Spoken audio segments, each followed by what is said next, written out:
দর্শক, যেমনটি বলছিলাম, রেল ও সড়কের পাশাপাশি নৌপথেও বেড়েছে যাত্রীর চাপ। এ নিয়ে জানাতে ভোলা থেকে যুক্ত হচ্ছেন সহকর্মী ছোটন সাহা। ছোটন, নৌপথে যাত্রীর চাপ কেমন দেখছেন জানাবেন।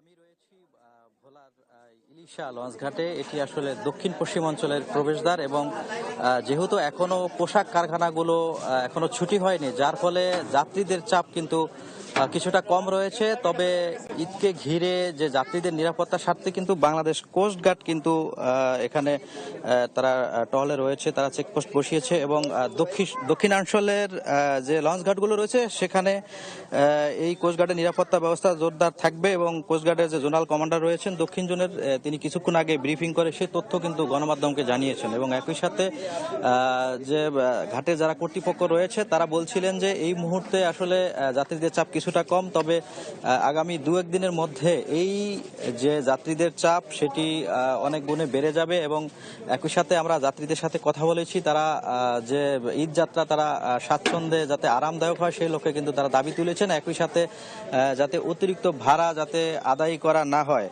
সেই দাবিও কিন্তু প্রশাসনের কাছে তুলেছেন এবং আমরা দেখেছি বিআইডব্লিউটিএ থেকে শুরু করে স্থানীয় প্রশাসনের কর্মকর্তারাও কিন্তু যাত্রীদের হয়রানি বন্ধে ঈদ উপলক্ষে যে যাত্রীরা আসেন নারীর টানে ঈদ উদযাপনে গ্রামের বাড়িতে আসেন, তাদের নিরাপত্তার স্বার্থে কিন্তু তাদের স্থানীয় প্রশাসন, আইন শৃঙ্খলা রক্ষাকারী বাহিনীর সদস্যরা কিন্তু টহলে রয়েছেন এবং কোস্টগার্ডের যে জাহাজ রয়েছে তারাও কিন্তু যাত্রীদের নিরাপত্তার স্বার্থে তারা টহল দিচ্ছে, এমনটি কিন্তু আমরা জেনেছি। এবং সব মিলিয়ে বলা যায় এবারের ঈদ যাত্রা যাতে যাত্রীদের আরামদায়ক হয় এবং ভোগান্তি যাতে না হয় সে লক্ষ্যে যে ধরনের প্রস্তুতি প্রয়োজন সেটি কিন্তু নেওয়া হয়েছে। বাংলাদেশ কোস্টগার্ড, বিআইডব্লিউটিএ, জেলা প্রশাসন থেকে শুরু করে সর্বস্তরের কর্মকর্তারা কিন্তু ঘাটগুলোতে তারা যাত্রীদের নিরাপত্তা ব্যবস্থা দেওয়া হয়েছে। একটি তথ্য যদি একই সাথে যুক্ত করতে চাই যে ভোলার প্রায় 5 লাখের অধিক মানুষ কিন্তু কর্মের সন্ধানে ঢাকায় কিন্তু তারা অবস্থান করে থাকেন এবং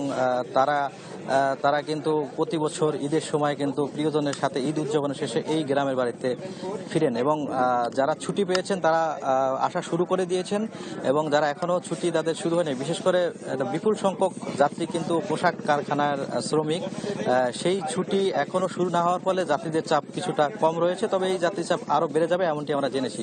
তো এ ছিল আমার কাছে ঈদ উদযাপন করতে যে গ্রামের বাড়িতে ফিরতে শুরু করেছেন যাত্রীরা তা নিয়ে সর্বশেষ তথ্য। বুবলি। ছোটন, আপনাকে ধন্যবাদ। দর্শক, নৌপথে যাত্রীর চাপ নিয়ে বিস্তারিত জানাচ্ছিলেন আমাদের সহকর্মী ছোটন সাহা।